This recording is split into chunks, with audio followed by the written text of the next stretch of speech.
கிறிஸ்துவுக்குள் பிரியமானவர்களே, கர்த்தரும் இரட்சகருமாய் இயேசுவின் நீடிய நாமத்தினாலே உங்கள் யாவரையும் வாழ்த்துகிறேன். தேவனருளிய அப்பம் மினிஸ்ட்ரி சேனல் மூலியமாக உங்களோடு சந்திப்பதில் மிகுந்த மகிழ்ச்சிகிறேன்.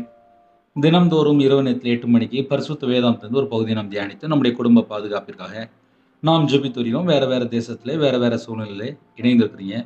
கர்த்தராகிய இயேசு நாமத்தினாலே உங்கள் யாவரையும் வாழ்த்துகிறேன். நன்மை செய்யவில்லை என்றால் பாவம்.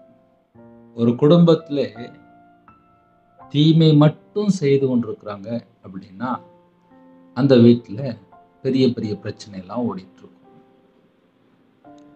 பழைய ஏற்பாட்டில் ஒரு வசனம், புதிய ஏற்பாட்டில் ஒரு வசனம். பழைய ஏற்பாட்டிலே ஆதியாகமம் 4ஆம் அதிகாரம் 7ஆம் வசனம். புதிய ஏற்பாட்டிலே யாக்கோபு 4ஆம் அதிகாரம் 17ஆம் வசனம். நீ நன்மை செய்தால் மேன்மை இல்லையோ, நீ நன்மை செய்யாதிருந்தால் பாவம் வாசப்படியில் படுத்திருக்கும், அவன் ஆசை உன்னை பற்றி இருக்கும், நீ அவனை ஆண்டு கொள்வாய் என்றார். நீ நன்மை செய்தால் மேன்மை இல்லையோ, நீ நன்மை செய்யாதிருந்தால் பாவம் வாசப்படியில் படுத்திருக்கும். ஒரு மனுஷன் நன்மை செய்யாம இருக்கும்போது வீட்டு வாசப்படியிலே பாவம் படுத்திருக்கும் என்று எழுதப்பட்டிருக்கு.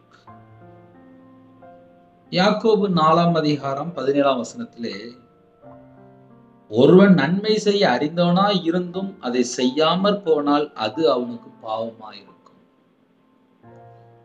அதை நம்ம எப்படி சிம்பிளா சொல்லலாம் அப்படின்னா, வீட்டுல வயசான பாட்டிமார் இருப்பாங்க, வயசான அம்மாமார் இருப்பாங்க, மாமியார்மார் இருப்பாங்க, ரொம்ப பெரியவங்க இருப்பாங்க.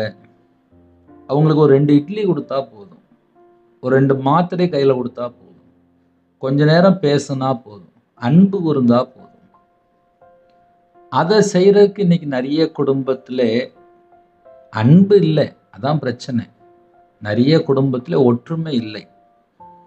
இப்போ ஒரு வீட்டுக்குள்ள ஏன் கடன் வருது, ஏன் சத்துரு உள்ள வரான், ஏன் பிசாசு உள்ள வருது, ஏன் நைட்டு படுத்தா கெட்ட சொப்பனம் வருது, ஏன் நைட் நேரத்தில் தேவையில்லாத பயம், மரண பயம், தற்கொலை எண்ணங்கள், வீட்டுக்குள்ள ஏன் சமாதானம் இல்லை, ஏன் வீட்டுக்குள்ள ஏன் நிம்மதி இல்லாத சூழ்நிலை அப்படின்னு சொல்லி பல காரியங்களை தொகுத்து பார்க்கும்போது ஒரு குடும்பத்திலே வீட்டுல 4 பேர் இருப்பாங்கன்னா அன்பு கூறாம வாழ்ந்துட்டு இருப்பாங்க.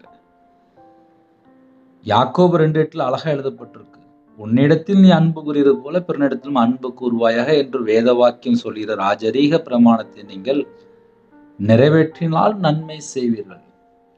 அதாவது அன்பு கூர்ந்தால் நம்ம நன்மை செய்கிறோம். ராஜரீக பிரமாணத்தை நீங்கள் நிறைவேற்றினால் நன்மை செய்வீர்கள். அவருடைய பிரமாணத்தை நிறைவேற்றாமல் இருக்கும்போது ஒரு மனுஷன் தீமை செய்து கொண்டிருக்கான். தீமை செய்வருடைய வீட்டு வாசப்படியில பாவம் படுத்து கிடக்கும்.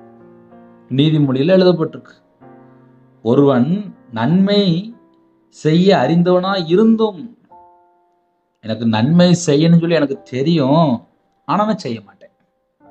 இப்ப நிறைய குடும்பத்துல இப்ப என்ன பிரச்சனை அப்படின்னா, எனக்கு நன்மை செய்ய தெரியும், ஆனா நான் செய்ய மாட்டேன், நான் உதவியே செய்ய மாட்டேன், நான் யாருக்கும் எந்த ஹெல்ப் பண்ண மாட்டேன். காலம் கடைசியா இருக்கு. தற்பிரியராயும் என்று எழுதப்பட்டிருக்கு. தனக்காக மட்டும்தான் வாழ்வாங்க, மற்றவங்களுக்கு எந்த ஒரு ஹெல்ப்புமே பண்ண மாட்டாங்க. இதுதான் கடைசி காலம். ஒருவன் நன்மை செய்ய அறிந்தவனாய் இருந்தும், நன்மை செய்யணும்னு சொல்லி எனக்கு தெரியும், ஆனா நான் செய்ய மாட்டேன். இப்ப கடைசி காலத்துல இப்ப நிறைய குடும்பத்துல இப்ப அதான் நடக்கு. என்னுடைய வாழ்க்கையில நான் வியாபாரத்துல இருக்கும்போது நிறைய உதவி பண்ணினேன். ஆனா ஒரு நாள் நான் கஷ்டப்பட்டு நடுரோட்ல வந்து நின்னேன். ஆனாலும் கர்த்தர் இந்த நிமிஷம் வரையும் ஜீவனை தந்திருக்காரு, எல்லாம் தந்திருக்காரு. காரணம் என்ன? தேவன் எல்லாத்தையுமே பார்ப்பாரு. நம்ம அந்த பூமியில வாழ்ற காலத்துல நம்ம எப்படி வாழ்றோம், என்ன செய்யறோம், எல்லாம் தேவன் பார்த்துட்டு இருப்பாரு. ஒரு குடும்பத்துல என்ன பிரச்சனை நடக்குன்னு சொல்லி பார்க்கும்போது நன்மை செய்யறதே இப்ப இல்லை. காலம் கடைசியா இருக்கு. நன்மை செய்யும் போது நம்ம நித்திய ஜீவனுக்குள்ள போறோம். நன்மை செய்யும் போது தேவன் கூட இருப்பார். நன்மை செய்கிறவன் தேவனால் உண்டாயிருக்கிறான் என்று எழுதப்பட்டிருக்கு. நன்மை செய்வது பிதாவுக்கு பிரியம் என்று எழுதப்பட்டிருக்கு. இயேசு கிறிஸ்து ராஜா நன்மை செய்கிறவராக சுற்றி திரிந்தார். உங்களை பகைக்கிறவர்களுக்கு நன்மை செய்யுங்கள் என்று கற்றுக் கொடுத்தார். இன்னைக்கு என்ன நடக்கு அப்படின்னு சொல்லி பார்க்கும்போது நன்மை செய்கிற குடும்பத்தை பார்க்க முடியல. வேதனையான காரியமா இருக்கு. காலம் கடைசியா இருக்கு. இந்த கடைசி காலத்துல நம்ம வாழ்றோம். கொஞ்ச நாள் கர்த்தருக்காக உண்மையா நாம் வாழும்போது நம்ம குடும்பத்தை கண்டிப்பாக ஆசீர்வதிப்பார். நன்மை செய்யும் போது நித்திய ஜீவனுக்குள்ள போறோம். தீமை செய்கிறவர்களோ நித்திய ஆக்கினை என்று எழுதப்பட்டிருக்கு. நன்மைக்கு தீமை செய்கிறவன் எவனோ அவன் வீட்டை விட்டு தீமை நீங்காது என்று எழுதப்பட்டிருக்கு. நீதிமொழிகள் 17ஆம் அதிகாரம் 13ஆம் வசனத்தில் எழுதப்பட்டிருக்கு. நன்மைக்கு தீமை செய்கிறவன் எவனோ அவன் வீட்டை விட்டு தீமை நீங்காது. இரவு நேரத்திலே நம்ம வீட்டு வாசப்படியிலே ஆசீர்வாதம் இருக்கணும். நீ நன்மை செய்தால் மேன்மை இல்லையோ, நீ நன்மை செய்யாதிருந்தால் பாவம் வீட்டு வாசப்படியிலே படுத்திருக்கும். வாசப்படியில படுத்திருக்கும். பாவம் வாசப்படியில படுத்திருக்கும். எப்படி ஆசீர்வதிக்க முடியும்? ஒருவன் நன்மை செய்ய அறிந்தவனா இருந்தும் அதை செய்யாமற் போனால் அது அவனுக்கு பாவமா இருக்கும். நன்மை செய்யணும்னு சொல்லி எனக்கு தெரியும், ஆனா செய்யாம இருக்கும்போது அது பாவமா இருக்கும் என்று எழுதப்பட்டிருக்கு. நைட் நேரத்து அந்த வசனத்தை நாம் தியானிக்கும் போது நம்ம குடும்பத்துல எல்லார்ட்டையும் அன்பு கூறுறோமா? அந்த ஒன்றை மட்டும் யோசித்து பார்ப்போம். என்னுடைய வாழ்க்கையில நான் ஊழியத்துக்கு வந்ததுக்கு அப்புறம் ரொம்ப கஷ்டப்பட்டிருக்கேன். ஊழியத்துக்கு வந்ததுக்கு அப்புறம் பல உபத்திரம். காரணம் என்ன தெரியுமா? நான் ஒரு வியாபாரி. வியாபாரத்துல இருக்கும்போது பணம் செழிப்பா இருக்கும். ஆனா ஊழியத்துக்கு வந்ததுக்கு அப்புறம் தேவன் ஒவ்வொரு நாளும் ஜீவனை கொடுத்து போசித்துட்டே இருப்பார். சொந்தக்காரங்களாம் எல்லாரும் விலகிடுவாங்க. பல காரியங்களுக்கு நடுவில் கர்த்தரோட வார்த்தையை தியானித்து தியானித்து தியானித்து எப்படி வாழணும், என்ன செய்யணும், அதை மட்டுமே யோசிக்க ஆரம்பித்தேன். கர்த்தரோட கிருபையினாலே பைபிள் வசனத்துக்கு கீழ்ப்படிந்த ஆசீர்வாதம். எவ்வளவு தூரம் நம்ம கீழ்ப்படிகிறோமோ அவ்வளவு தூரம் ஆசீர்வாதம். வேதம் தெளிவா எழுதப்பட்டிருக்கு. 3 யோவான் 1ஆம் அதிகாரம் 11ஆம் வசனத்திலே, பிரியமானவனே, நீ தீமையானதை பின்பற்றாமல் நன்மையானதை பின்பற்று. நன்மை செய்கிறவன் தேவனால் உண்டாயிருக்கிறான். ஒரு குடும்பத்துல நன்மை செய்யும் போது அவங்க தேவனால பிறந்திருக்கிறாங்க, தேவனால உண்டாயிருக்கிறாங்க. அது தேவனுக்கு பிரியம். நன்மை செய்யறது தேவனுக்கு பிரியம். அதனால யாரெல்லாம் இணைந்திருக்கிறீங்களோ, நம்ம நன்மை தான் செய்யறோமா? நம்ம வாழ்க்கையில நன்மை செய்து கொண்டிருக்கிறோமா? முழு பைபிள ஃபுல்லா நம்ம பார்க்கும்போது நன்மை தீமைன்னு சொல்லி எழுதப்பட்டிருக்கு. கர்த்தராகிய இயேசு ராஜா நன்மை செய்யறவரா சுற்றி திரிந்தார். இன்னைக்கு நிறைய குடும்பத்துல தீமை செய்ய தான் சுற்றி திரிகிறாங்க. அதனாலதான் வீட்டு வாசப்படியில பாவம் படுத்துடுது. ஒண்ணு தண்ணி அடிக்கிறாங்க, இல்லைன்னா தவறான தொடர்பு, இல்லை விபச்சாரம், இல்லை விக்கிரக ஆராதனை, இல்லை மாந்திரியம், பிள்ளி சுனி, ஏவலி எதையாவது போய் செஞ்சுட்டு இருக்கிறாங்க. இல்லைன்னா பக்கத்து வீட்டாரன தப்பா பேசிட்டு இருப்பாங்க, பரிசுத்தமான தப்பா பேசிட்டு இருப்பாங்க, அன்பு கூற மாட்டாங்க, உண்மையா வாழ மாட்டாங்க, தேவனுக்கு பிரியமானபடி வாழ மாட்டாங்க. அந்த வீட்டு வாசப்படியில பாவம் படுத்து கிடக்கும். நீ நன்மை செய்தால் மேன்மை இல்லையோ, நீ தீமை செய்யாதிருந்தால் பாவம் வாசப்படியில் படுத்திருக்கும். பாவம் வாசப்படியில் படுத்திருக்கும் போது எப்படி ஆசீர்வாதம் இருக்கும்? இதையே நம்ம நைட் நேரத்தில் பேச வேண்டியது. அப்படின்னா சில குடும்பத்திலே ஆசீர்வாதம் இல்லை, ஆசீர்வாதம் இல்லை, ஆசீர்வாதம் இல்லை. அந்த வீட்டில் போய் பார்த்தா நல்ல 8 மணி நேரம் 10 மணி நேரம் நல்ல படம் பார்த்துட்டு இருப்பான், நாடகம் பார்த்துட்டு இருப்பாங்க, நல்ல பையனை கேம் நல்ல அழகா 8 மணி நேரம் 10 மணி நேரம் கேம் விளையாண்டுட்டு இருப்பான், நல்லா பார்த்து ரசிப்பாங்க. என் பையன் வீட்டில் தான் பிரதர் இருக்கான், எங்கேயும் வெளியே போக மாட்டான், ஆனால் ஒரு 8 மணி நேரம் கேம் மட்டும்தான் விளையாடுவான். நல்லா படிக்க மாட்டான், ஆனால் கேம் நல்லா விளையாடுவான் பிரதர். ஏன்னா செல்ஃபோன் நாங்கள் தான் வாங்கி கொடுத்தோம் அப்படிம்பாங்க. இப்போ நிறைய குடும்பத்தில் இப்போ என்ன நடக்குன்னா, பிள்ளைகளை யாரு கெடுக்காங்கன்னா அம்மா அப்பா தான் கெடுக்கிறாங்க. நாங்களாம் சின்ன வயசுல இருக்கும்போது வேலை செஞ்சோம். 11 வயசுல வேலைக்கு போயிட்டேன். 11 வயசுல நான் வேலைக்கு போயிட்டேன். அதுவும் காலையில் 5 மணி 6 மணிக்கு போயிட்டாச்சுன்னா நைட்டு 9 மணி 10 மணி தான் வரும். ஒரு நாளைக்கு 15 மணி நேரம் 16 மணி நேரம் குறைஞ்சு வேலை வைப்போம்.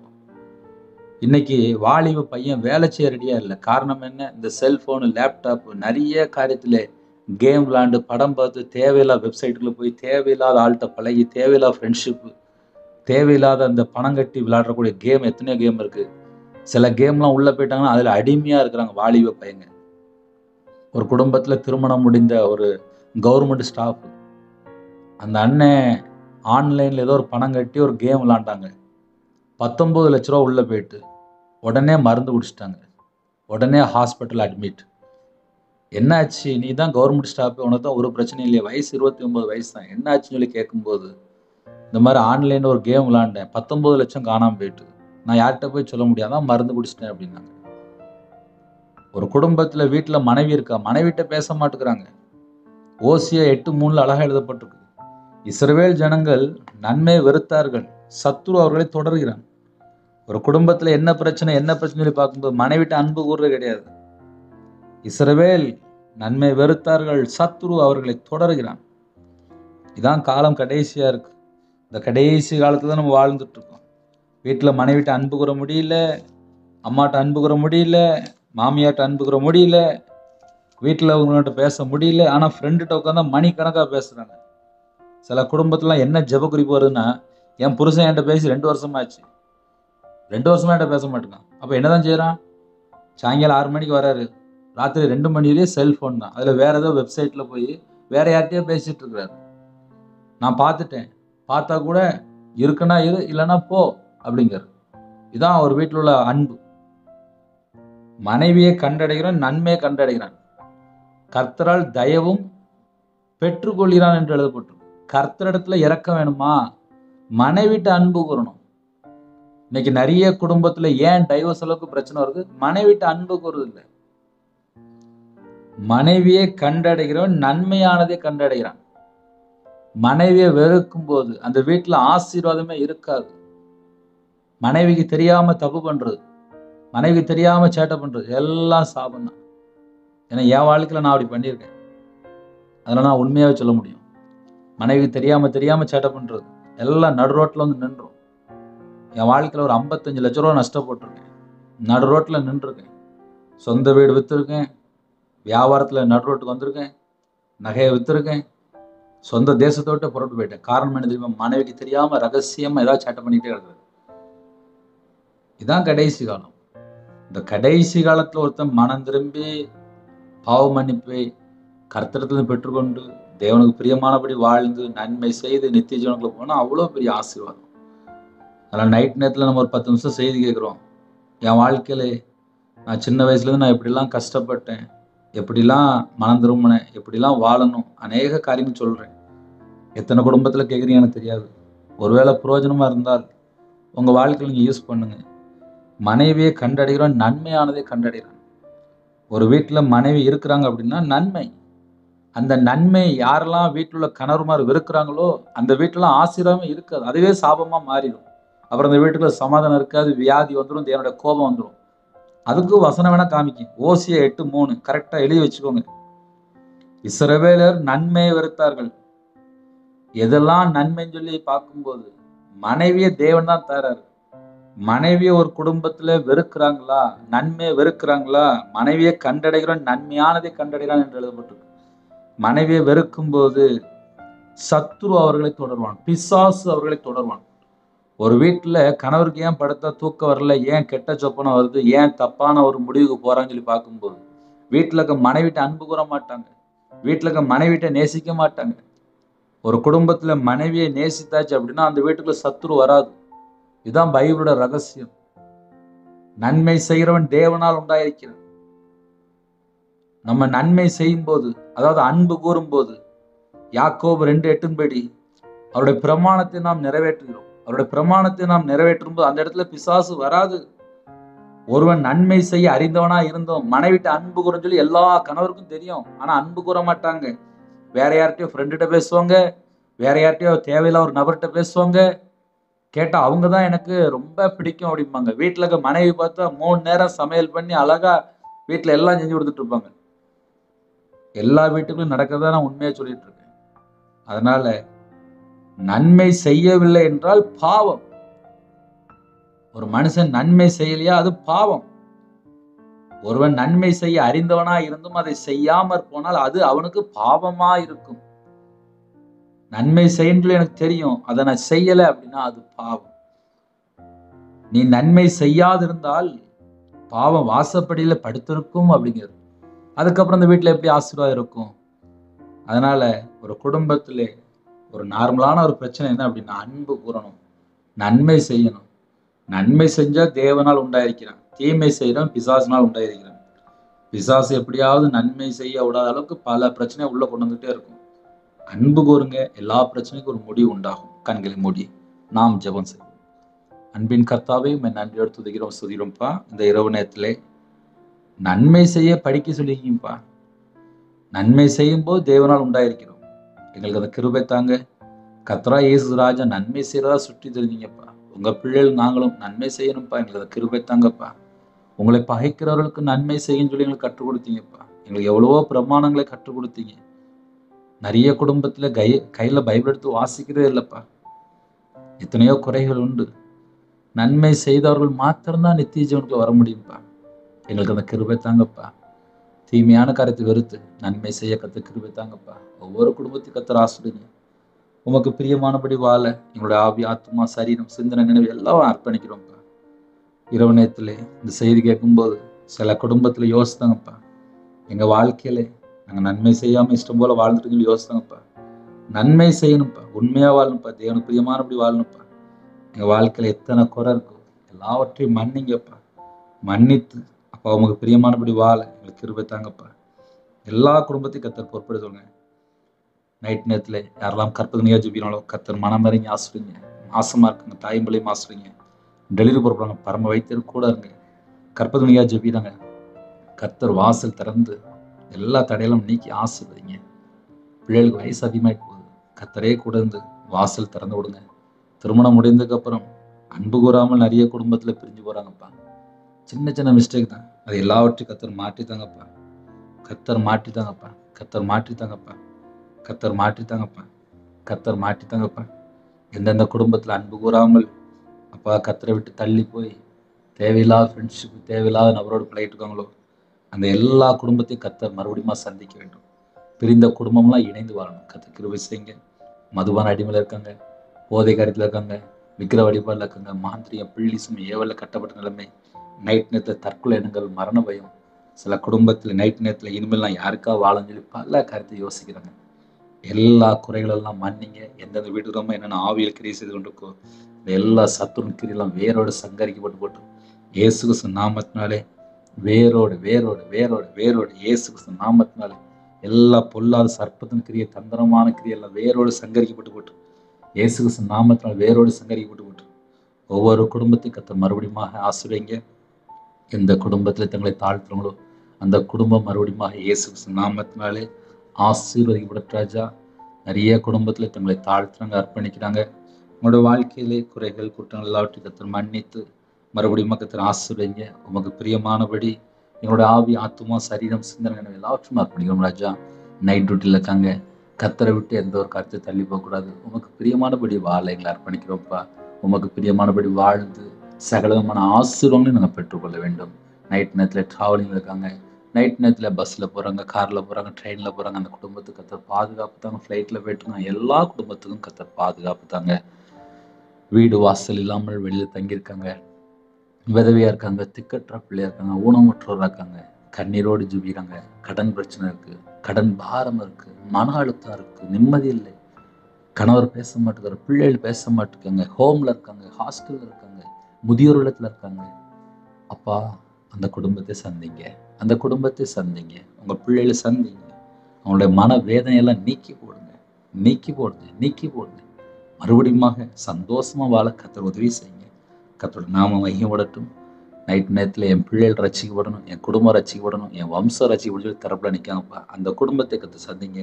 தேவனர்லயே அப்போ மினிஸ்டர் மூலியமா யாரெல்லாம் இணைந்தாலும் எல்லா குடும்பத்தையும் கத்தர் ஆசுவீங்க.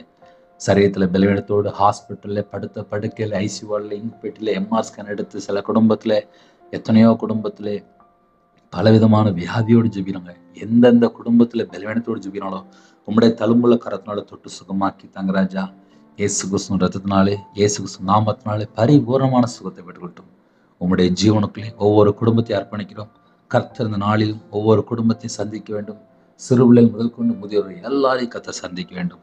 விசேஷமாக எந்த குடும்பத்தில் பலவீனத்தோடு ஜெபிக்கிறாங்களோ கர்த்தர் பூர்ண சுகம் தந்து தீர்காயுசு தந்து பரிபூர்ணமாக ஆசீர்வதிங்க.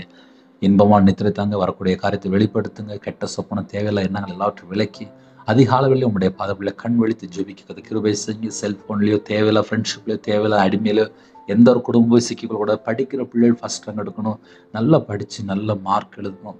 இன்னுமா வேலைக்கு ட்ரை பண்ணுறாங்க, நல்ல ஒரு வேலை தாங்கப்பா. வெளிநாட்டு போகிறக்கா ட்ரை பண்ணுறாங்க. கர்த்தர் வாசல் திறந்தாங்க. உமக்கு பிரியமாக இருந்தால் அழைத்து கொண்டு போங்க. சொந்த வீடு கட்டணும், சொந்தமாக ஒரு கடை வைக்கணும்னு சொல்லி ஆசைப்படுறாங்க. கர்த்தர் வாசல் திறந்தாங்க. எல்லா தடையெல்லாம் நீக்குங்க. நைட் நேரத்தில் ஜெபிக்கிற குடும்பத்தை கர்த்தர் எல்லா குடும்பத்தையும் சந்தித்து இந்த நாளிலும் எல்லா குடும்பத்தையும் கர்த்தர் பாதுகாத்த கிருபைக்காக நன்றி. இணைந்திருக்கிற ஒவ்வொரு குடும்பத்தையும் உங்களுடைய ஜீவன்கள் அப்படின்னும் பிதா குமாரன் பரிசுத்த நாமத்துல முத்திரை போட்டு உங்களுடைய இரத்த கொட்டைகளை வேலையடைத்து உங்களுடைய கிருபையால் நிரப்பி சமாதானத்தால் நிரப்பி ஒவ்வொரு குடும்பத்தையும் ஆசீர்வதிக்க வேண்டும். எங்கள் வீட்டுக்குள்ள யூத ராஜசிங்கம் இறங்கி வந்தால் சமாதானம், விடுதலை, சந்தோஷம், ஆசீர்வாதம். எங்க வீட்டுக்குள்ள நீங்க வாங்கப்பா. எங்க வீடு முழுவதும் இயேசு கிறிஸ்து ரத்தம் தெளிவடட்டும். உருவின பட்டயத்தோடு தேவ தூதர்கள் உலாவி கொள்ளட்டும். உங்க நாம மட்டும் மேம்படட்டும். உங்களுடைய கரத்திலே எல்லா குடும்பத்தையும் அர்ப்பணிக்கிறோம். என்ன சூழ்நிலை பாதிக்கப்பட்டதாலும் சரி, எல்லாவற்றையும் கர்த்தர் மாற்றி ஆசிரியங்க. சமாதானத்தின் தேவன் கூட இருங்க. உங்க நாம மகிமைப்படட்டும். இயேசு கிறிஸ்துவின் பிதாவே, ஆமென். தேவனுக்கே மகிமையுண்டதாக. கர்த்தர் தாமே உங்களை உங்கள் குடும்பத்தின் சகல காரியத்திலும் சம்பூர்ணமாக திருப்தியாக கர்த்தர் கொடுத்து ஆசீர்வதிப்பாராக. ஆமென். கர்த்தராகிய இயேசு கிருபையும் பிதாவாகிய தேவனுடைய அன்பும் பரிசுத்தருடைய ஐக்கியமும் இப்பொழுதும் எப்பொழுதும் சதா காலங்களிலும் நம்ம அனைவரோடு கொடுப்பதாக. ஆமென். கிறிஸ்துவுக்குள் பிரியமானவர்களே, தனி ஜெபம் பண்ணுங்க, குடும்ப ஜெபம் பண்ணுங்க. என்னுடைய ஊழியர்களுக்காக ஜெபித்துக் கொள்ளுங்கள். கர்த்தர் உங்களையும் உங்கள் குடும்பத்தையும் ஆசீர்வதிப்பாராக. ஆமென். God bless you. Thanks for watching. Please subscribe our channel. Click the like and share. Click the bell. God bless you.